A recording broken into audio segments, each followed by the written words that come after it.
Hello മക്കളെ, എല്ലാവർക്കും examiner Malayalam ക്ലാസ്സിലേക്ക് സ്വാഗതം. It's me Jobin. അപ്പോഴാ പ്രിയപ്പെട്ട മക്കളെ, നിങ്ങൾക്ക് മലയാളം പാഠപുസ്തകത്തിലെ പഠിക്കാൻ ഒരു ഇൻട്രസ്റ്റിംഗ് ആയ എന്നാൽ എളുപ്പമൊന്നും വായിച്ചാൽ മനസ്സിലാക്കാൻ പറ്റാത്തൊരു കവിതാ ഭാഗമുണ്ട്. കെത്തളു അല്ലേ? നമ്മുടെ സുകുമാരൻ ചാലികത്ത് എഴുതിയ കെത്തളു എന്ന് പറയുന്ന കവിതയില്ലേ, ഈ കെത്തളു എന്ന് പറയുന്ന കവിത നമ്മൾ മനസ്സിലാക്കുമ്പോൾ ഇതൊരു അണിയ വിഭാഗത്തിൻ്റെ റാവുള ഭാഷയിൽ എഴുതിയ കവിതയാണ് അല്ലേ? അണിയ വിഭാഗത്തിൻ്റെ റാവുള ഭാഷയിൽ എഴുതിയ ഒരു കവിതയാണ് കെത്തളു എന്ന് പറയുന്ന കവിത. അപ്പോൾ ഇതിൻ്റെ എഴുത്തുകാരൻ ആരാണ്? സുകുമാരൻ ചാലികത്ത്, വയനാട് സ്വദേശിയാണ്, മാനന്തവാടി സ്വദേശിയാണ്. അദ്ദേഹത്തിൻ്റെ ഗോത്രവിഭാഗ കവിതയാണ് കെത്തളു.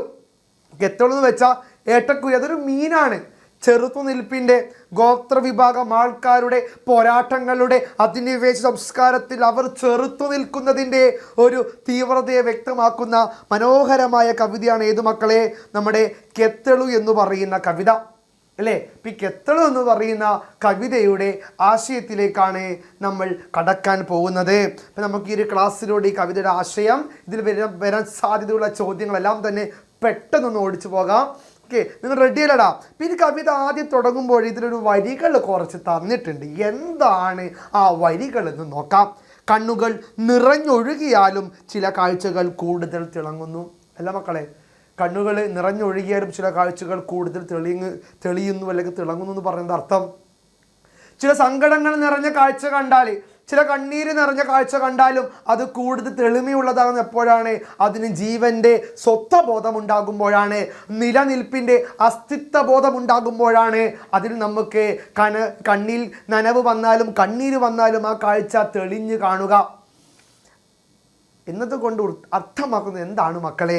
കെത്തളു എന്ന് പറയുന്ന പാഠഭാഗം പഠിക്കുമ്പോൾ നമ്മുടെ കണ്ണ് നിറഞ്ഞാലും ഒരു വിഭാഗം ആൾക്കാരുടെ നിലനിൽപ്പിൻ്റെ കാഴ്ചകൾ നമ്മെ കൂടുതൽ തെളിച്ചമുള്ളതാക്കി മാറ്റും. അതാണ് കെത്തളു എന്ന് പറയുന്ന കവിതയുടെ പ്രത്യേകത.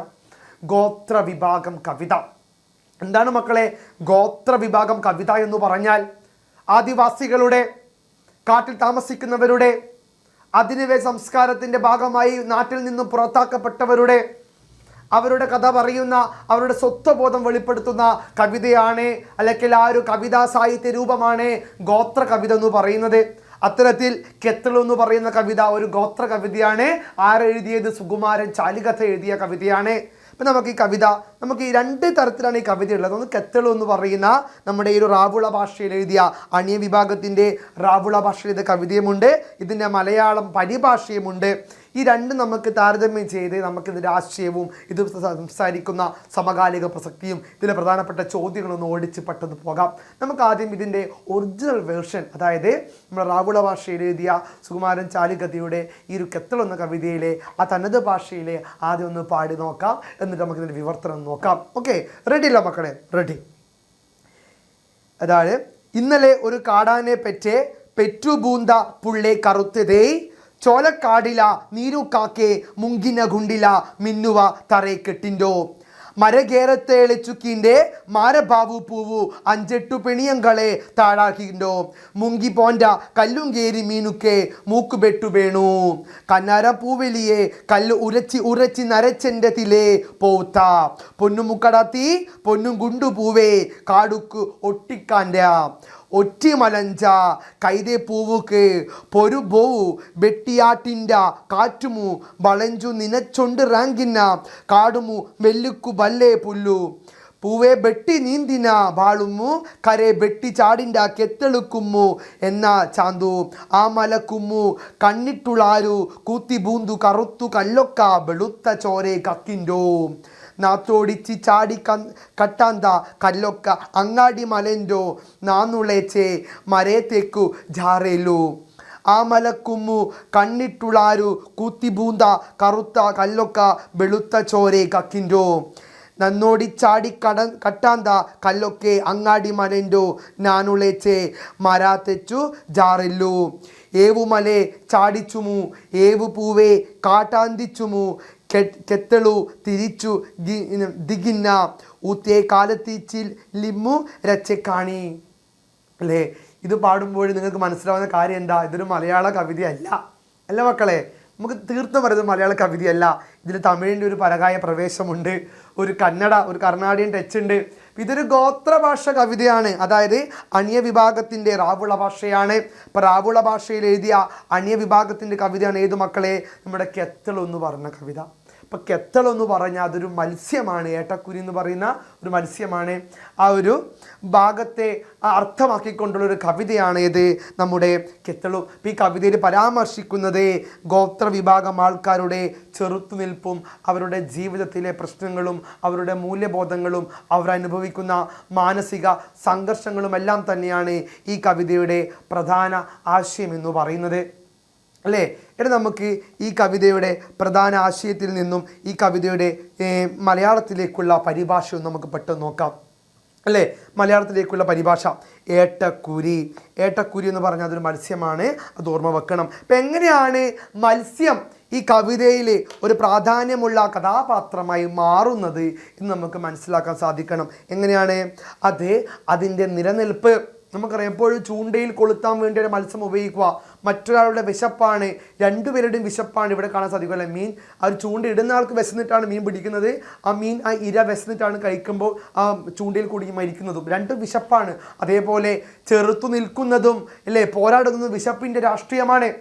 നാടിൽ നിന്നും കാട് കയറി കാട്ടിലെ ആൾക്കാരെ ഉപദ്രവിക്കുമ്പോൾ ആ കാട്ടിലകപ്പെട്ട ആൾക്കാരുടെ ഗോത്രവിഭാഗത്തിൻ്റെ ആ ഒരു വിഷമങ്ങളും അവരുടെ ആകുലതകളുമാണ് ഈ കവിതയിലെ പ്രധാന വിഷയമായി കടന്നു വരുന്നത്, അല്ലേ? ഈ കവിത ഒന്ന് വായിച്ചു നോക്കിയാലോ മക്കളെ? വായിച്ചു നോക്കാം. ഇന്നലെ ഒരു കാട്ടാന പെറ്റു. എന്താ മക്കളെ? ഇന്നലെ ഒരു കാട്ടാന പെറ്റു, പെറ്റു വീണ കുഞ്ഞ് കറുത്തത്, അല്ലേ? ഇന്നലെ ഒരു കാട്ടാന പെറ്റു, പെറ്റു വീണ കുഞ്ഞ് കറുത്തത്. അപ്പം എന്താണ് മക്കളെ ഇവിടെ അടയാളപ്പെടുത്തുന്നത്? ഇന്നലെ ഒരു കാട്ടാന പെറ്റു, പെറ്റു വീണ കുഞ്ഞ് കറുത്തത് എന്നൊരു വരി കൊടുക്കുന്നുണ്ട്. മക്കൾ എന്തിനാണ് ഇവിടെ കറുത്തത് എന്നൊരു വരി കൊടുത്തത്? കറുപ്പ് എന്നൊരു വരി എന്തിനാണ് ഇവിടെ കൊടുത്തത്? അതാണ് ചോദ്യം. മറ്റെന്തൊക്കെയോ നിറങ്ങളുണ്ട്, ഇവിടെ ആന വന്നു, കറുപ്പ് വന്നു. നമുക്കറിയാം കറുപ്പ് എന്ന് പറയുന്നത് പ്രതിഷേധങ്ങളുടെയും അധ്വാനത്തിൻ്റെയും ചെറുത്തുനിൽപ്പിൻ്റെയും നിറമാണ്. ലോകത്തിലെ ഏറ്റവും കൂടുതൽ നരനായാട്ട് ഏറ്റുവാങ്ങിയ നിറമാണ്, അല്ലേ?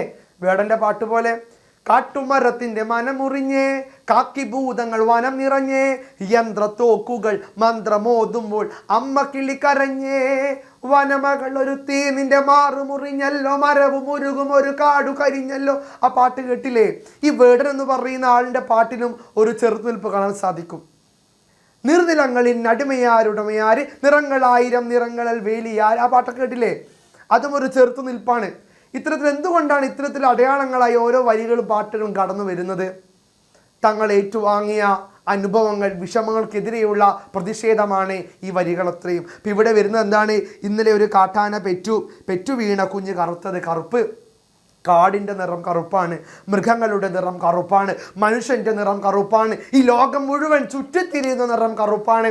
ഈ കറുപ്പിനെ രാഷ്ട്രീയവൽക്കരിക്കുന്ന, കറുപ്പിനെ നരനായാട്ട് വേട്ടയാടുന്ന ആധുനിക സമൂഹത്തിലെ വെളുത്ത സംസ്കാരത്തിനെതിരെയുള്ള ഒരു ചിന്തയാണ്, വിപ്ലവമാണ് ഇവിടെ കറുപ്പ് എന്ന നിറം കൊണ്ട് കവിതയുടെ ആദ്യ ഭാഗം തന്നെ കവി രചിച്ചിരിക്കുന്നത്. ചോലക്കാട്ടിലെ നീർക്കാക്ക മുങ്ങിയ കുഴിയിൽ മീനുകൾ വിട്ടു തിണ്ണ കെട്ടുന്നല്ലേ? ചോലക്കാട്ടിലെ നീർക്കാക്കകളെ കണ്ടിനോ? അവ ഈ വെള്ളത്തിൽ ഇറങ്ങി ചെന്നിട്ടാണ് മീനുകൾ പിടിക്കുക. അപ്പോൾ മീനുകൾ എന്താ ചെയ്യുന്നത്? ഈ നീർക്കാക്ക മീനുകളെ വേട്ടയാടാൻ വരുമ്പോൾ മീനുകൾ എന്തു ചെയ്യുന്നു? തിണ്ണ കെട്ടുന്നു, മതിലുകൾ തിണ്ണ കെട്ടുന്നു. ഈ നീർക്കാക്കയിൽ നിന്നും തങ്ങളെ രക്ഷിക്കാൻ വേണ്ടി, ഈ നീർക്കാക്കകളിൽ നിന്നും തങ്ങളുടെ ജീവനെ, തങ്ങളുടെ കുലത്തെ സംരക്ഷിക്കാൻ വേണ്ടി മീനുകൾ തിണ്ണ കെട്ടുന്നു, വിട്ടുനിന്ന് തിണ്ണ കെട്ടുന്നു. ഈ മീനുകൾ എന്ന് പറയുന്നത് എന്താണ് മക്കളെ? ആദിവാസികളാണ്. ആര്? ഗോത്രവാസികൾ. ഈ ഗോത്രവാസികൾ, ഈ നീർക്കാക്ക എന്ന് പറയുന്ന ആരാണ് മക്കളെ? നമ്മളാണ്. നാട്ടുവാസികൾ, ആധുനിക ഭ്രമ സംസ്കാരം ഉൾക്കൊള്ളും നമ്മളാണ്. ആര്? നീർക്കാക്കകൾ. ഈ മീനുകളോ ഈ ഗോത്ര വിഭാഗം ആൾക്കാരും. അപ്പം ഇവരെ പിടിക്കാൻ വേണ്ടിയാണ്, ഈ ചെറുമീനുകളെ പിടിക്കാൻ നീർക്കാക്കകൾ വെള്ളത്തിനടിയിലേക്ക് വരുമ്പോൾ ഈ മീനുകൾ വിട്ടിട്ട് തിണ്ണ കിട്ടുന്നു, മതിലുകൾ കിട്ടുന്നു. തങ്ങളെ അതിജീവനത്തിന് വേണ്ടി ഈ മീനുകൾ ഈ നീർക്കാക്കയുടെ ഭക്ഷണമാകാതിരിക്കാൻ വേണ്ടി ഇവർ സ്വയം അതിജീവനം തീർക്കുന്നു. നാട്ടിൽ നിന്നും ആൾക്കാർ കാട്ടിലേക്ക് വരുമ്പോൾ ഈ നീർക്കാക്കയെ പോലെയുള്ള നാട്ടിലെ ആൾക്കാർ, മുതലാളിമാർ, കച്ചവടക്കാർ, രാഷ്ട്രീയക്കാർ നാട്ടിൽ നിന്നും കാട്ടിലേക്ക് വരുമ്പോൾ അവരെ നീർക്കാക്കകളായും ഈ മീനുകൾ എന്ന് പറയുന്നത് ഈ ആദിവാസിയിൽപ്പെട്ട ഗോത്ര വിഭാഗം ആൾക്കാരായി മാറുന്നു. അവർ തങ്ങളുടെ ജീവൻ പൊതിഞ്ഞു നിർത്തുന്നു. ഇതുപോലെ നീർക്കാക്ക പുഴയിലിറങ്ങി മീനുകളെ വേട്ടയാടുമ്പോൾ അവർ അതിജീവനത്തിൻ്റെ പേരിൽ തിണ്ണ കെട്ടുന്നത് പോലെ. മനസ്സിലായോ? യൂസ് ചെയ്ത ഐറണി ഇത് മനസ്സിലായോ മക്കളെ? ഓക്കെ. മരത്തിന്മേലെ മരവാഴപ്പൂക്കൾ 5-8 പെണ്ണിനെ തേടുന്നു അല്ലേ? മുങ്ങാങ്കുഴിയിട്ട കല്ലുന്തി മീനിന് മുക്കുത്തി വേണം. മക്കളെ, ഇതവരുടെ ആഗ്രഹങ്ങളാണ്. ആരുടെ? ആദിവാസികളുടെ ഗോത്രവിഭാഗം ആൾക്കാരുടെ ആഗ്രഹങ്ങളാണ് അല്ലെ? നമ്മൾ എന്തൊക്കെ ആഗ്രഹങ്ങളാൽ ജീവിക്കുന്നവരാണ് മക്കളെ. അതേപോലെ അവർക്കും ആഗ്രഹങ്ങളില്ലേ? നമുക്ക് എന്തൊക്കെ ആഗ്രഹങ്ങളുണ്ട്. 1000 കിനാക്കളാൽ കുരുന്നു കൂനിയൂടിയിപ്പു മോഹം, ഉരുക്കിയും മെരുക്കിയും പ്രതീക്ഷകൾ വിളക്കു വെച്ചു മോഹം അല്ലേ? എത്ര എത്ര കാലം അക്കരയ്ക്കു നിന്നും എത്തി നീ വന്നുവോ ദുഃഖ സത്യമേ. ആ പാട്ട് പോലെ 1000 കിനാക്കളാൽ. നമ്മൾക്കുമുണ്ട് ഒരുപാട് ആഗ്രഹങ്ങൾ. കാട് വെക്കണ്ടേ അല്ലേ? നമുക്ക് എന്തൊക്കെയുണ്ട്? കാറ് വാങ്ങണം, വീട് വെക്കണം, പിന്നെയോ ആ നാട്ടിൽ വലിയ ആൾക്കാരായി മാറണം, പൈസ ഉണ്ടാക്കണം, നമുക്ക് ഒരുപാട് വാഹനങ്ങൾ വേണം, പണം വേണം, ബാങ്ക് ബാലൻസ് വേണം. നമ്മുടെ ആഗ്രഹങ്ങളാണല്ലേ. പക്ഷേ ആദിവാസികൾക്കും ആഗ്രഹങ്ങളുണ്ട്, ഗോത്രവിഭാഗം ആൾക്കാർക്കും ആഗ്രഹങ്ങളുണ്ട്. പക്ഷെ അവരുടെ ആഗ്രഹം എന്ന് പറയുന്നത് നമ്മളെപ്പോലെ കാറും വീടും അല്ലെങ്കിൽ ഭയങ്കര ബൈക്കോ സൂപ്പർ കാറോ ഒന്നും വാങ്ങണമെന്നല്ല. അവർക്ക് നല്ലൊരു വീട്, ചെറിയൊരു കുടില്, നല്ല കാട്, അവരുടെ കാട്ടിലെ സമാധാനത്തോടുള്ള ജീവിതം, അതാണ് അവരുടെ ആഗ്രഹം. ചെറിയ മുക്കുത്തിയൊക്കെ കെട്ടി നല്ല ജീവിതം നയിക്കുക. അതിനെ പോലും സമ്മതിക്കാത്ത ആധുനിക സംസ്കാരത്തെയാണ് ഇവിടെ വരച്ചു കാട്ടുന്നു. നോക്കുക, മരത്തിന്മേലെ മരവാഴപ്പൂക്കൾ 5-8 പെണ്ണിനെ തേടുന്നു. മരവാഴപ്പൂക്കൾക്ക് 5-8 പെണ്ണിനെ വേണം. കല്യാണത്തിൻ്റെ, അവരുടെ പരമ്പരയുടെ, അവരുടെ ജീവിതത്തിൻ്റെ, ആഘോഷങ്ങളുടെ ഒരു ആഗ്രഹത്തെ ഇവിടെ കാണിക്കുന്നു. മുങ്ങാങ്കുഴിയിട്ട കല്ലുന്തി മീനിന് മുക്കുത്തി വേണം അല്ലേ? മുക്കുത്തി വേണം.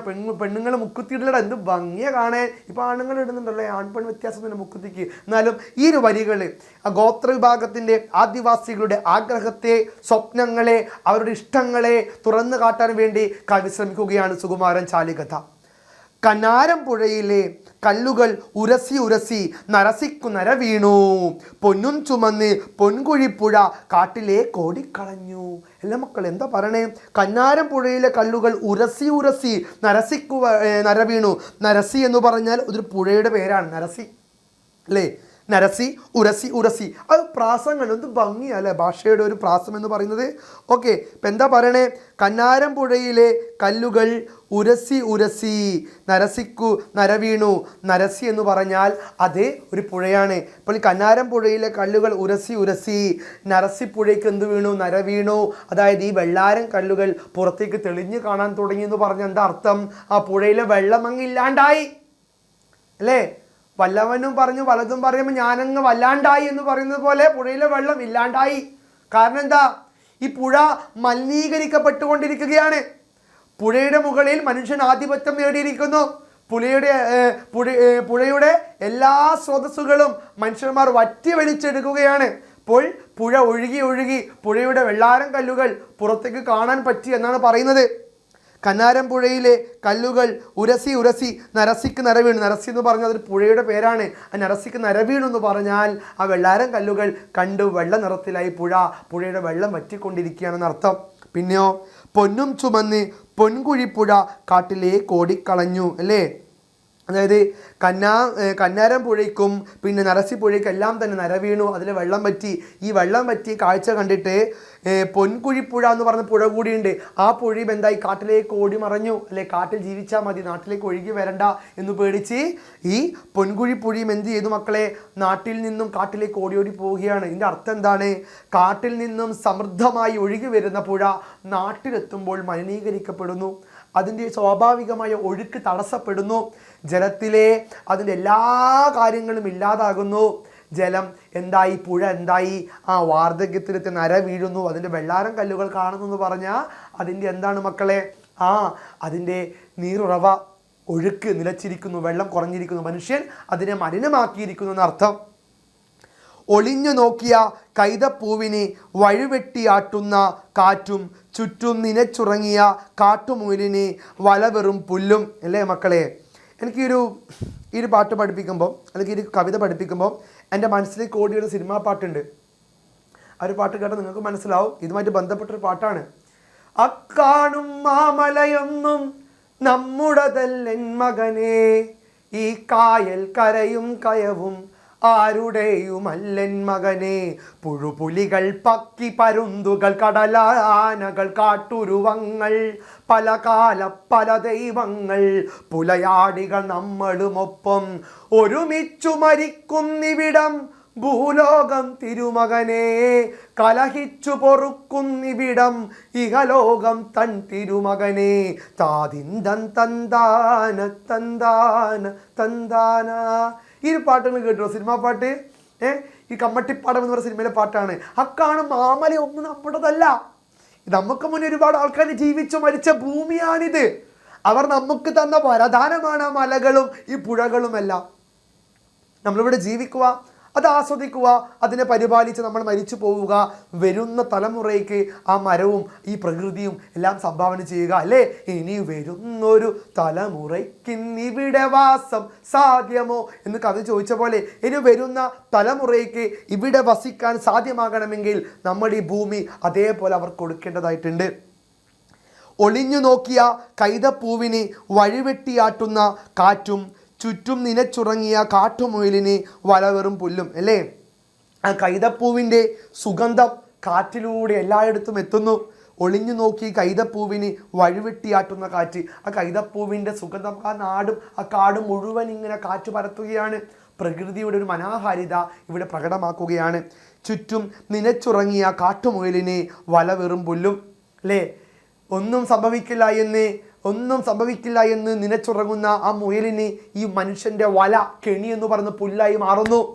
കാട്ടിലെ മക്കളെ നമ്മൾ ഉപദ്രവിക്കുമ്പോൾ അവരറിയുന്നില്ല നമ്മൾ അവരെ ചൂഷണം ചെയ്യുകയാണെന്ന്. അല്ലേ, കാട്ടിലെ മക്കൾ അവരുടെ നിഷ്കളങ്കരായ ആ കണ്ണുകൊണ്ട് നമ്മളെ നോക്കിക്കാണുമ്പോൾ അവരുടെ കണ്ണുകൂടി കുത്തിയെടുക്കാനാണ് നമ്മൾ ശ്രമിക്കുന്നത്. നമ്മളെ കടമനിട്ടൊരു കവിതയിലാടാ, നിങ്ങൾ ഓർക്കുക. നിങ്ങളെൻ്റെ കറുത്ത മക്കളെ ചുട്ടു തിന്നുന്നു, നിങ്ങളവരുടെ നിറഞ്ഞ കണ്ണുകൾ ചൂഴ്ന്നെടുക്കുന്നു. നിങ്ങളോർക്കുക നിങ്ങളെങ്ങനെ നിങ്ങളായെന്ന് എന്ന് പാടുന്നുണ്ട്. അതേപോലെ നിങ്ങൾ ഓർക്കണം നിങ്ങളെങ്ങനെ നിങ്ങളായെന്ന് കവി പറയുകയാണ്. ഒളിഞ്ഞു നോക്കിയ കൈതപ്പൂവിന് വഴിവെട്ടിയാട്ടുന്ന കാറ്റും ആ കൈതപ്പൂവിൻ്റെ സുഗന്ധം എല്ലായിടത്തും ആ കാട് മുഴുവൻ എത്തിക്കുകയാണ്. ആര്? ഈ കാറ്റ് ആ പ്രകൃതിയുടെ രമണീയമായ ആ സ്വഭാവത്തെ, തന്മയഭാവത്തെ ഇവിടെ കാണിക്കുന്നു. പിന്നെയോ ചുറ്റും നിനച്ചുറങ്ങിയ കാട്ടുമുയലിന് വല വെറും പുല്ലും. തനിക്കൊന്നും സംഭവിക്കല്ല എന്ന് കരുതി സംരക്ഷണത്തിൽ കാടിൻ്റെ സുരക്ഷിതത്വത്തിൽ കിടന്നുറങ്ങിയ ആ മുയലിന് കെണിയൊരുക്കുകയാണ് വലയിലൂടെ. പക്ഷേ ആ മുയൽ വിചാരിക്കുക അത് പുല്ലാണെന്ന്. കാട്ടുമക്കളുടെ നിഷ്കളങ്കതയാണ് ഇവിടെ വ്യക്തമാക്കുന്നത്. നമ്മുടെ വല വിരിച്ചുള്ള നമ്മുടെ ചൂഷണത്തിൽ കുരുങ്ങുന്ന കാട്ടുവാസികളുടെ ദൈന്യത നിറഞ്ഞ ജീവിതത്തെ ഈ മുയലിലൂടെ കവി എടുത്തു കാണിക്കുന്നു. പുഴവെട്ടി നീന്തുന്ന വാളയ്ക്കും കരവെട്ടിച്ചാടുന്ന ഏട്ടക്കൂരിക്കും എന്തൊരു ചന്തം. അല്ല മക്കളെ, ഏട്ടക്കൂരി, പുഴവെട്ടി നീന്തുന്ന വാളയും ഏട്ടക്കൂരി മീനാണ്. നല്ല സ്വാദിഷ്ടമായ മീനാണ്, പക്ഷെ കാണാൻ നല്ല ഭംഗിയാണ്. ഇതിങ്ങനെ കാട്ടിലെ ആ ഒരു പുഴയിൽ ഇങ്ങനെ മത്സരിച്ചൊഴുകും. നല്ല ഹൈറ്റിലൊക്കെ തുള്ളുക മീനൊക്കെ. അപ്പം അത്രയും പ്രതിഷേധത്തിൻ്റെ നിറമായിട്ട് കറുപ്പ് നിറത്തിൽ വരുന്ന മീനുകളാണ് ആ ഏട്ടക്കൂരിയും വാളയും. അതിന് നിറം കറുപ്പാണ്. ഓക്കെ, ഇപ്പം പുഴവെട്ടി നീന്തുന്ന വാളയ്ക്കും, പുഴയിലൂടെ ആ ഒഴുക്കിനെതിരെ നീന്തുന്ന വാളയ്ക്കും, കരവെട്ടിച്ചാടുന്ന ഏട്ടക്കൂരിക്കും, കരയിൽ നിന്നും ചാടിക്കളിക്കുന്ന ഏട്ടക്കൂരിക്കും എന്തൊരു ചന്തം അല്ലേ, എന്തൊരു നേരാണ്. അല്ല, അതേപോലെ എന്തൊരു ചന്താണ് ഈ ഒരു മീനെ കാണാൻ. കറുപ്പ് നിറത്തിൽ ചാടിക്കളിക്കുന്ന ഏട്ടക്കൂരിക്കും അല്ലേ വാളയ്ക്കും എന്തു ചന്തമാണ്. ഒരു ഗോൾഡൻ ഫിഷിനെ കുറിച്ച് പറയുന്നില്ല, ഡോൾഫിൻ എന്നൊരു മനോഹരമായ ഫിഷിനെ കുറിച്ച് പറയുന്നില്ല, അലങ്കാര മത്സ്യങ്ങളെ കുറിച്ച് പറയുന്നില്ല. ഇവിടെ പറയുന്നത് ചെളിയിൽ വളരുന്ന, പുഴയുടെ അടിത്തട്ടിൽ ചെളിത്തട്ടിൽ വളരുന്ന ഏട്ടക്കൂരയും വാളയെയും കുറിച്ചാണ്. ഇതൊന്നും അലങ്കാര മത്സ്യങ്ങളല്ല, ചെളി തിന്ന് പ്രതിഷേധത്തിൻ്റെ നിറമായി മാറിയ കറുപ്പ് നിറമുള്ള മത്സ്യമാണ്. ഇവർക്കൊക്കെ എന്ത് ചന്തമാണ് എന്നാണ് കവി പറയണേ. ഇപ്പം കറുത്ത മക്കൾക്ക് കറുപ്പ് നിറത്തിന് ഒത്തിരി ചന്തമാണ്. ആനയ്ക്ക് കറുപ്പ് നിറം എന്ന് ആദ്യം പറയുന്നില്ലേ, ഇവിടെ വാളയ്ക്കും പിന്നെ ആരേക്കാണ് ഏട്ടക്കൂരിക്കും എന്ത് ചന്തമാണ്. കറുപ്പ് നിറമുള്ള ജീവികൾക്ക് എന്ത് ചന്തമാണ്. സമൂഹത്തിന് താഴേക്കിടയിലുള്ള ആൾക്കാർക്ക് പറയനും പുലിയനും പിന്നെ കുറിച്ചിയർക്കും അല്ലേ കുറുമർക്കും എല്ലാം എന്ത് ചന്തമാണ് എന്ന് പറയുന്നു. നമ്മൾ ചവിട്ടി അകറ്റുന്ന ആൾക്കാർക്ക് എന്തു ചന്തമാണ്. നമുക്കറിയാം, കറുപ്പ് നിറത്തിൻ്റെ പേരിൽ പീഡനങ്ങൾ ഏറ്റുവാങ്ങിയ ജനസമൂഹത്തെ ഉയർത്താൻ വേണ്ടി വന്ന വ്യക്തിയുണ്ട്, ലോകമറിയുന്ന വ്യക്തി. ആരാണത്? Nelson Mandela. അതേപോലെ സുകുമാരൻ ചാലികഥ പറയുകയാണ്, ഈ പുഴയിൽ നീന്തിക്കളിക്കുന്ന ചാടിക്കളിക്കുന്ന വാളയ്ക്കും ഏട്ടക്കുരിക്കും എന്ത് ചന്തമാണ്, ആനയുടെ കറുപ്പിന് എന്ത് ചന്തമാണ്. നമ്മൾ അകറ്റി നിർത്തിയ, നിറത്തിൻ്റെ പേരിൽ മാറ്റി നിർത്തിയ ഈ കറുപ്പ് നിറമുള്ളവർക്ക് എന്ത് ചന്തമാണ് എന്ന് പറയുന്നു. രാഷ്ട്രീയപരമായിട്ട് എന്ത് വലിയൊരു പ്രസ്താവന അറിയാം ഒരു കവിതാൻ്റെ വരികളെന്ന് പറയുന്നത്. ആ മലകൾക്കും കണ്ണിട്ടിട്ടുണ്ട്, കുത്തി വീണ കല്ലുകളെല്ലാം വെളുത്ത ചോര കക്കുന്നു. അല്ലേ മക്കൾ? ഈ വരി ഭയങ്കര വരി കേട്ടോ, നിങ്ങൾ നോക്കി വെക്കണം മക്കളെ. ആ മലകൾക്കും കണ്ണിട്ടിട്ടുണ്ട്. ആ മലകൾക്ക് കണ്ണുണ്ട്, അതിന് കാഴ്ചകൾ കാണാൻ പറ്റുന്നുണ്ട്. തന്നെ കുത്തി നോവിക്കുമ്പോൾ ആ മലകൾ കരയുന്നുണ്ട്, അത് നോവുന്നുണ്ട്. മലകൾ ഇടിക്കുന്നു, കുന്നിടിക്കുന്നു, റിസോർട്ടുകളും ഹോട്ടലുകളും അണിയുന്നു. ആ മലകളും കണ്ണുണ്ട്, ആ മല കരയുന്നുണ്ട്. ഒടുക്കം അത് പ്രളയങ്ങളായി, ഭൂമി കുലുക്കമായി, ഭൂമിയുടെ സ്പന്ദനങ്ങളെ ഭേദിച്ചു വരുമ്പോൾ നമ്മൾ വിളിക്കും മഹാപ്രളയമെന്ന്. പക്ഷെ അത് പ്രളയമല്ല, അതൊരു ചെറുത്തുനിൽപ്പാണ്, മലകളുടെ പ്രതിഷേധമാണ്. മലകൾക്ക് കണ്ണുണ്ട് എന്ന് പറയുന്നുണ്ട്. കുത്തിവീണ കല്ലുകളെല്ലാം വെളുത്ത ചോര കക്കുന്നു. കുന്നിടിക്കൽ, മല നികത്തൽ, ഇതിനെയൊക്കെയാണ് ഈ വരികൾ അർത്ഥമാക്കുന്നത്. പ്രകൃതി ഇല്ലാതാക്കുന്ന മനുഷ്യൻ്റെ അവർ കടന്നുവരവിന് ഈ വരികൾ ചർച്ച ചെയ്യുന്നു. ഞാൻ ഓടിച്ചാടി കടന്ന കല്ലുകളെല്ലാം അങ്ങാടി കാണുന്നു. അല്ലേ, ഞാൻ ഓടിച്ചാടി നടന്ന കല്ലുകളെല്ലാം അങ്ങാടി കാണുന്നു. ഒരുപക്ഷെ മലയെ നികത്തി ആ കല്ല് കൊണ്ടുപോയി അങ്ങാടികളിൽ വെച്ച് വലിയ കോൺക്രീറ്റ് സൗധങ്ങളാക്കുന്നതിനെ കുറിച്ചായിരിക്കും പറയുക. അല്ലെങ്കിലോ ആ മലകളെ പൂർണ്ണമായി തകർത്തുന്ന തരിപ്പണാക്കിനെ കുറിച്ചായിരിക്കും പറയുന്നത്. അല്ലെങ്കിൽ എന്താ പറയുക, ഞാൻ ഓടി ചാടി കടന്ന കല്ലുകളെല്ലാം അങ്ങാടി കാണുന്നു എന്ന് പറഞ്ഞാൽ എന്താ അർത്ഥമാക്കുന്നത്? വേറെ അർത്ഥം, ആ മലകൾ അവിടെ ഇല്ല, പൂർണ്ണമായി നശിപ്പിക്കപ്പെട്ടിരിക്കുന്നു. പല അർത്ഥങ്ങളിലേക്ക് കൊണ്ടുപോയാലും ഒറ്റ അർത്ഥമേ നമുക്ക് കാണാൻ സാധിക്കൂ, പ്രകൃതി നശീകരണം എന്ന വലിയ അർത്ഥമാണ് ഇവിടെ വിരൽ ചൂണ്ടുന്നത്. ഞാൻ ഇരുന്നിരുന്ന മരത്തിലെല്ലാം വഴുക്കലാണ്. ഞാൻ ഇരുന്നിരുന്ന മരത്തിലുള്ള വഴുക്കലാണ്. മരമില്ല ഇന്ന്, മരത്തെയെല്ലാം തകർത്തിരിക്കുന്നു, മരമെല്ലാം വെട്ടി നികത്തിയിരിക്കുന്നു. ഇന്ന് മരങ്ങളിലെല്ലാം വഴുക്കലാണെന്ന് പറയുമ്പോൾ ഒരു സംസ്കാരത്തെ മുഴുവൻ ഇല്ലാതാക്കാൻ മനുഷ്യന് കഴിഞ്ഞിരിക്കുന്നു. പ്രകൃതി ചൂഷണത്തെ ഈ വരികളിൽ കാണാൻ സാധിക്കും. 7 മലകൾ ചാടിയിട്ടും 7 പുഴകൾ കടന്നിട്ടും ഏട്ടക്കൂര് തിരിച്ചിറങ്ങി. ഊത്തകാലത്തും രക്ഷയില്ല. ഊത്തകാലം വെച്ചാൽ മീനുകളുടെ പ്രജനന കാലഘട്ടം, മീന് മുട്ടയിട്ട് നല്ല പ്രസവിക്കുന്ന കാലഘട്ടമാണ് ഏത്? ഊത്തകാലം മീനുകളുടെ പ്രജനന കാലഘട്ടമാണ് ഊത്തകാലം. ഊത്തകാലത്ത് മീൻ പിടിക്കാൻ പാടില്ല എന്ന് പറയും. മീനുകൾ മുട്ടയിടുന്ന സമയമാണ്. ഓക്കെ, ഇപ്പോൾ 7 മലകൾ ചാടിയിട്ടും 7 പുഴകൾ കടന്നിട്ടും ഏട്ടക്കൂര് തിരിച്ചിറങ്ങി. മലകൾ കടന്നിട്ടും പുഴകൾ കടന്നിട്ടും ഏട്ടക്കൂരിക്ക് എന്തില്ല? സംരക്ഷണമില്ല, സുരക്ഷിതമില്ല. അതിൻ്റെ നിറത്തിനും അതിൻ്റെ ജാതിക്കും ആ മീനെന്ന അതിൻ്റെ ആവാസ വ്യവസ്ഥയ്ക്കും എന്തില്ല? സംരക്ഷണമില്ല. അതിനെ വേട്ടയാടിക്കൊണ്ടിരിക്കുന്നു മനുഷ്യൻ. നാട്ടിൽ നിന്നും കാട് കയ്യേറി കാട്ടിലെ ആദിവാസികളെയും ഗോത്രവിഭാഗ ആൾക്കാരെയും കയ്യേറിക്കൊണ്ടിരിക്കുന്നു. അവരാണ് ഏട്ടക്കൂരികൾ. അവരെയാണ് മനുഷ്യൻ എന്ത് ചെയ്യുന്നു? ചൂഷണം ചെയ്യുന്നത്. ഊത്തകാലത്തും രക്ഷയില്ല, പ്രജനന കാലത്തും രക്ഷയില്ല. ഇപ്പം കാട് കയ്യേറി കാട് നശിപ്പിക്കുന്ന, കാട്ടിലെ ആദിവാസികളെയും ഗോത്രവിഭാഗത്തെയും ഇല്ലാതാക്കുന്ന, ഈ കാലഘട്ടത്തെ വിമർശിക്കുന്ന, പരിഹസിക്കുന്ന, ആദിവാസികളുടെ നിലനിൽപ്പിനു വേണ്ടി, അതിജീവനത്തിന് വേണ്ടി ശബ്ദമുയർത്തുന്ന സമകാലിക പ്രസക്തിയുള്ള സുകുമാരൻ ചാലികഥയുടെ മനോഹരമായ കവിതയാണ് ഏത്? നമ്മൾ പഠിച്ച ഏട്ടക്കുരി. ഇതൊരു ഗോത്ര കവിതയാണ് അല്ലേ? ഇതൊരു ദ്രാവിഡ ഭാഷയിൽ എഴുതിയ അന്യവിഭാഗത്തിൻ്റെ കവിതയാണ് ഏത്? ഏട്ടക്കുരി. ഇപ്പം ഈ കവിതയിൽ ചെറുത്തുനിൽപ്പ് കാണാൻ സാധിക്കും. ഗോത്രവിഭാഗത്തിൻ്റെ കണ്ണീരും കഥയും കാണാൻ സാധിക്കും. അവരെ നമ്മൾ ചൂഷണം ചെയ്തതിൻ്റെ അവരുടെ നിലവിളികളും നമുക്കിവിടെ കാണാൻ സാധിക്കും. ഇപ്പോൾ ഒരു കാലഘട്ടത്തിൻ്റെ പ്രതിഷേധമാണ് ഈ കവിത എന്നുകൂടി എൻ്റെ മക്കൾ അറിഞ്ഞിരിക്കണം. നമുക്ക് ചോദ്യങ്ങൾ പരിചയപ്പെടാം. എന്താണ് ഗോത്ര കവിത എന്ന് പറഞ്ഞാൽ? ഗോത്ര കവിതയുടെ വൈവിധ്യവും വ്യാപ്തിയും വളരെ വലുതാണ്. അത് മാറ്റത്തിനുള്ള തീവ്രതയും ശക്തിയും നിറഞ്ഞതാണ്. അത് ഉയർന്നു വരുന്ന തദ്ദേശീയ കവിതയുടെ ഉണർവാണ് ഒരു പുതിയ നവോത്ഥാനം. സ്വന്തം മണ്ണും കാടും വെള്ളവും അല്ലേ, സ്വന്തം മണ്ണും കാടും വെള്ളവും സംരക്ഷിക്കാനുള്ള അവരുടെ ആവശ്യവും വേദനയും വിവരിക്കുന്നതിനുള്ള ഒരു വഴിയായിട്ടാണ് കവിത ഈ സമൂഹങ്ങളിലേക്ക് വന്നിട്ടുള്ളത്. അവരുടെ രോക്ഷം പ്രകടമാക്കി പ്രകൃതിയുടെ സമ്പൂർണ്ണതയ്ക്ക് വേണ്ടിയുള്ള വാദങ്ങൾ ഉന്നയിച്ചുകൊണ്ട് മനുഷ്യത്വത്തിന് ഒരു വീട് നിർമ്മിക്കാൻ അവർ ശ്രമിക്കുന്നു. മുഖ്യധാരാ സാഹിത്യത്തിൻ്റെ ലോകവീക്ഷണത്തിൽ നിന്നും ഭാവനാ സ്ഥലികളിൽ നിന്നുള്ള വ്യതിയാനം ഗോത്രകവിത സാധ്യമാക്കി. ജാതീയമായ പൊതുസമൂഹത്തിനും തദ്ദേശീയ സമൂഹങ്ങൾക്കും ഇടയിൽ നിലനിൽക്കുന്ന സംഘർഷങ്ങളുടെ ചിത്രീകരണം, തദ്ദേശീയ സമൂഹങ്ങൾ മുഖ്യധാര സ്വാധീനത്തിൽ നിഷ്ക്രിയ സ്വീകർത്താക്കളെന്ന വ്യക്തമായ ഉറപ്പ്, നഗരവൽക്കരിക്കപ്പെടുന്ന മുതലാളിത്ത സംസ്കാരവുമായുള്ള പൊരുതൽ, ഭാവനയുടെയും സംവേദനത്തിൻ്റെയും അപകോളനീകരണം എന്നതെല്ലാം ഗോത്ര കവിതയുടെ സവിശേഷതയാണ്. മക്കൾ ഇങ്ങനെ കണ്ട് പേടിക്കുന്നു വേണ്ട, ഒന്നുമില്ല. ഗോത്ര കവിത എന്ന് പറഞ്ഞാൽ ചെറുത്തു നിൽക്കലാണ്.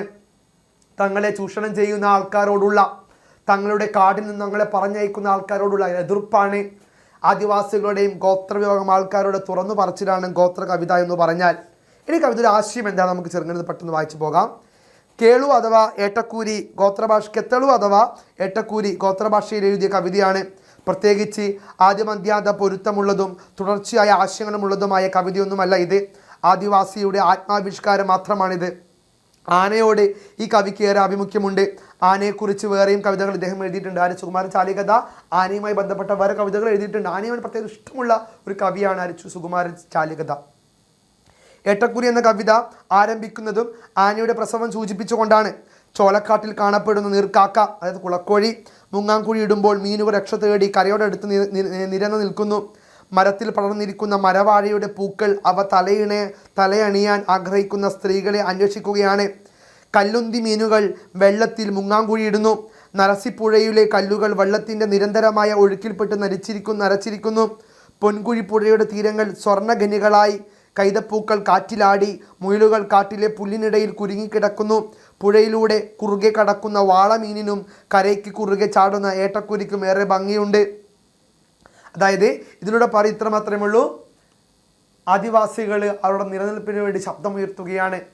അവരെ വാളയായും ഏട്ടക്കുരയും കവി സങ്കല്പിക്കുന്നു, ആനയായും. അവരുടെ നിറം കറുപ്പാണ്. ഇവരെ ആക്രമിക്കരുത്, ആദിവാസികളെ ഉപയോഗിച്ച് ചൂഷണം ചെയ്യരുത്, അവരുടെ കാട് അവർക്ക് വിട്ടു നൽകുക, അവർ സമാധാനത്തോടെ ജീവിക്കട്ടെ, നമ്മൾ നാട്ടിലും അവർ കാട്ടിലും ഹാപ്പിയായി ജീവിക്കട്ടെ എന്ന് പറയുന്ന, ആധുനിക ലോകത്ത് സമത്വ സുന്ദരമായ ലോകം വിഭാവനം ചെയ്യുന്ന, പ്രകൃതി നശിപ്പിക്കരുത് എന്ന് പറയുന്ന ഒരു ആഹ്വാനം ഈ കവിതയിൽ കാണാം അല്ലേ. മലകൾ നശിച്ചുകൊണ്ടിരിക്കുന്നു. ഇടിഞ്ഞു മറിഞ്ഞ കല്ലുകളെല്ലാം മണ്ണൊലിച്ച് വെളുത്തു നിറത്തിലുള്ള രക്തം ഛർദ്ദിക്കുന്നു. ഞാൻ ഓടിച്ചാടി നടന്ന കല്ലുകളെല്ലാം ഇപ്പോൾ അങ്ങാടിയിലെത്തി. ഞാൻ കുട്ടിക്കാലത്ത് ഇരുന്ന മരത്തിലെല്ലാം ഇന്ന് കാൽ വഴുതും. 7 പുഴകൾ ചാടിക്കടന്നിട്ടും ഏട്ടക്കൂരിക്ക് പഴയ പടി തിരിച്ചു പോരേണ്ടി വരുന്നു. ഊത്തകാലത്ത് അല്ലേ, പ്രജനനകാലം പോലും മീനുകൾക്ക് രക്ഷയില്ലാത്ത അവസ്ഥയാണ്. ആശയങ്ങൾക്ക് തുടർച്ചയോ ഏകാദാനതയോ ഇല്ലെങ്കിലും സുകുമാരൻ അവതരിപ്പിക്കുന്നത് അവരുടെ വർഗം അനുഭവിക്കുന്ന സമകാലിക പ്രശ്നങ്ങളാണ് അല്ലേ. ആദിവാസികളുടെ വർഗം അനുഭവിക്കുന്ന സമകാലിക പ്രശ്നങ്ങളെയാണ് ആൾക്കാരുടെ മുമ്പിൽ അവതരിപ്പിക്കുന്നത്, സുകുമാരൻ ചാലികത അവതരിപ്പിക്കുന്നത്. ഇനി നമുക്ക് ഈ കവിതയിൽ ചില പദങ്ങളുണ്ട്, അത് നമുക്ക് പെട്ടെന്ന് നോക്കാം. പെറ്റുപൂന്ത എന്ന് പറഞ്ഞാൽ പെറ്റുവീണ, ഗുണ്ട് എന്ന് പറഞ്ഞാൽ കുഴി, ഗുണ്ടില എന്ന് പറഞ്ഞാൽ കുഴിയിലെ, കല്ലുകേരി കല്ലുകേറി, വെളുത്ത എന്ന് പറഞ്ഞാൽ വെളുത്ത, ഏവുമല ഏഴുമല, രച്ചെ രക്ഷ, കാണി ഇല്ല. ഇതൊക്കെ പുതിയ പദങ്ങളാണ്. പുതിയ പദം മീൻസ് നമ്മുടെ മനസ്സിലാകാത്ത ഗോത്രപദങ്ങളാണ്. അതിൻ്റെ മലയാളം ട്രാൻസ്ലേഷനാണ്, വിവർത്തനമാണ് ഇപ്പുറം കൊടുത്തത്. അത് നിങ്ങൾ ഈ കവിത ഇടയ്ക്കിടയ്ക്ക് വായിക്കുമ്പോൾ ഇത് നോക്കിയിട്ട് പോകണം കേട്ടോ. ഓക്കെ, ഇനി നമുക്ക് അടുത്തൊരു ചോദ്യം നോക്കാം. കവിതയിൽ ആവിഷ്കരിച്ചിരിക്കുന്ന ദൃശ്യങ്ങൾ എന്തെല്ലാം? അവയുടെ സവിശേഷതകൾ അവതരിപ്പിക്കുക. കവിതയിലെ ഗോത്രഭാഷാ പദങ്ങൾക്ക് തുല്യമായ പ്രാദേശിക പദങ്ങൾ കണ്ടെത്തി പട്ടികപ്പെടുത്തുക. അപ്പോൾ കവിതയിൽ ആവിഷ്കരിക്കുന്ന ദൃശ്യങ്ങൾ എന്തൊക്കെയാണെന്നാണ് ചോദ്യം. നോക്കാം നമുക്ക്. ആദിവാസികളും അവരുടെ ജീവിത പരിസരങ്ങളുമായി ബന്ധപ്പെട്ട ചിത്രങ്ങളുമാണ് കവിതയിൽ അവതരിപ്പിക്കുന്നത്. കാട്ടാനയുടെ പ്രസവം, വനത്തിലെ ചോലകളിലെ ജലത്തിൽ മുങ്ങാങ്കുഴിയിടുന്ന നീർക്കാക്കകൾ, നീർക്കാക്കയിൽ നിന്നും രക്ഷ നേടാൻ നെട്ടോട്ടമോടുന്ന മീനുകൾ, കാട്ടിലെ മരവാഴകൾ, മരവാഴയിലെ പൂക്കൾ ചൂടാൻ പെണ്ണുങ്ങളില്ലാത്തതിൻ്റെ വേദന, പുഴയൊഴുകി ഒഴുകി വെളുത്തു തേഞ്ഞു പോയ കല്ലുകൾ, കാട്ടിലെ കുന്നുകളിലെ സ്വർണ്ണ സാന്നിധ്യം, ഒളിഞ്ഞു നോക്കുന്ന കൈതപ്പൂക്കൾ, പുല്ലുകൾക്കിടയിൽ കുരുങ്ങുന്ന മുയലുകൾ, പുഴയിലൂടെ വിലങ്ങനെ സഞ്ചരിക്കുന്ന വാളമീനുകൾ, ചാടിക്കളിക്കുന്ന ഏട്ടക്കൂരി മീനുകൾ, വെളുത്ത് നരച്ചുപോയ മലകൾ, കച്ചവടക്കാരായി മാറുന്ന കാട്ടുകല്ലുകൾ, മുറിച്ചു കടത്തപ്പെടുന്ന മരങ്ങൾ. ഇതൊക്കെയാണ് കവിത ദൃശ്യങ്ങൾ അല്ലേ. പ്രകൃതിയെ നശിപ്പിക്കുകയാണ് കവിത ദൃശ്യങ്ങൾ എന്ന് പറയുന്നത്. കാട്ടിലെല്ലാം തന്നെ നാട്ടിലെ മനുഷ്യർ കൊണ്ടുപോയി നാട്ടിൽ വിറ്റ് കച്ചവടം തീർക്കുകയാണ്. അതാണ് ഈ കവിത ദൃശ്യങ്ങൾ. ചൂഷണം, ആദിവാസി പ്രകൃതിയുടെയും ആദിവാസി ചൂഷണത്തിൻ്റെയും അസൽ കാഴ്ചയാണ് ഈ ചിത്രങ്ങളിലുള്ളത്. ആദിവാസികളുടെ ചൂഷണമാണ് ഈ ദൃശ്യങ്ങൾ നമുക്ക് കാണാനായി സാധിക്കുക. അടുത്തൊരു ചോദ്യം. കുത്തി വീണ കല്ലുകളെല്ലാം വെളുത്ത ചോര കക്കുന്നു. കവിയുടെ വേദനയിൽ സമത്വബോധത്തിൻ്റെ വിശാല തലങ്ങൾ കണ്ടെത്താനാവുമോ? ചർച്ച ചെയ്യുക. ഇപ്പോൾ കുത്തി വീണ കല്ലുകളെല്ലാം വെളുത്ത ചോര കക്കുന്നു. ഇതിലെന്താണ് കാണാൻ സാധിക്കുക? കവിയുടെ വേദനയിൽ സമത്വബോധം കാണാൻ സാധിക്കുന്നുണ്ടോ? ചർച്ച ചെയ്യണം ചോദ്യം. നോക്കാം. സമൂഹത്തിൻ്റെ മുഖ്യധാരയിൽ നിന്നും പുറത്താക്കപ്പെടുകയോ അരികുവൽക്കരിക്കപ്പെടുകയോ ചെയ്ത ഒരു വിഭാഗം ജനങ്ങളാണ് ആദിവാസികൾ. അല്ലേ? വിഭാഗം, നമ്മുടെ സമൂഹത്തിൽ നിന്ന് പുറത്താക്കപ്പെട്ട വിഭാഗമാണ് ആദിവാസികൾ. അവരുടെ മണ്ണും ഭൂമിയും ജലവുമെല്ലാം ചൂഷണത്തിന് വിധേയമാവുന്ന കാഴ്ചയാണ് നാം കാണുന്നത്. ആദിവാസികളുടെ മലകളിൽ കണ്ണിടുന്ന പരിഷ്കൃത സമൂഹം സ്വാർത്ഥ താല്പര്യങ്ങൾക്കായി മലകളും മറ്റും ഇടിച്ചു നിരത്തുന്നു. അല്ലേ? സ്വാർത്ഥ താല്പര്യങ്ങൾക്കായി മലകളും മറ്റും ഇടിച്ചു നിരത്തുകയാണ് ആദിവാസികൾ. ആദിവാസികളുടെ മലകളും നിരകളും മറ്റും ഇടിച്ചു നിരത്തപ്പെടുകയാണ്. ഏത് കറുപ്പിനെയും വെളുപ്പിക്കാൻ കരുത്തുള്ള അധികാരി വർഗവും സമ്പന്ന വർഗവും ആദിവാസികളുടെ സംസ്കാരത്തിൻ്റെ അന്തകന്മാരായി നിലനിൽക്കുന്നതിൻ്റെ വേദനയാണ് ഇവിടെ കവി പങ്കുവയ്ക്കുന്നത്. എന്താണ് മക്കളെ? എന്താണ് പറയുന്നത് ഇവിടെ? ഏത് കറുപ്പിനെയും വെളുപ്പിക്കാൻ കരുത്തുള്ള അധികാരി വർഗം, മുതലാളിത്ത കച്ചവടം, ചൂഷണ മനോഭാവമുള്ളവർ, അവരെയൊക്കെ കവിതയിൽ കവി പ്രതിനിധീകരിച്ച് വിമർശിക്കുകയാണ് ചെയ്യുന്നത്. എത്ര കിട്ടിയാലും എന്ത് കിട്ടിയാലും മതിവരാത്ത പരിഷ്കൃത സമൂഹത്തിൻ്റെ സമത്വബോധം വെറും പാഴ്വാക്കാണ്. എത്ര കിട്ടിയാലും എന്ത് കിട്ടിയാലും മതിവരാത്ത പരിഷ്കൃത സമൂഹത്തിൻ്റെ സമത്വബോധം വെറും പാഴ്വാക്കാണ്. ഒരിക്കലും സമത്വം നിലനിൽക്കുന്നില്ല. എത്ര സമത്വം വാദിച്ചാലും ആദിവാസികളെയും കാട്ടുവാസികളെയും നാം ചൂഷണം ചെയ്തുകൊണ്ടേയിരിക്കുന്നു. അവരുടെ സ്ഥലങ്ങൾ കയ്യേറുന്നു, അവരുടെ വിഭവങ്ങൾ നശിപ്പിക്കുന്നു. അത്തരത്തിലെ ആദിവാസികളുടെ മനോവിഷമങ്ങളെ നമുക്ക് മുന്നിൽ അവതരിപ്പിക്കുന്ന സമകാലിക പ്രസക്തിയുള്ള കവിതയാണ് സുകുമാരൻ ചാലിക്കത്തയുടെ ഏട്ടക്കുരി. കവിത മനോഹരമായി പഠിക്കുക, നല്ല മാർക്ക് നേടുക, നല്ല മനുഷ്യരാവുക. It's me Jobin from examiner. By.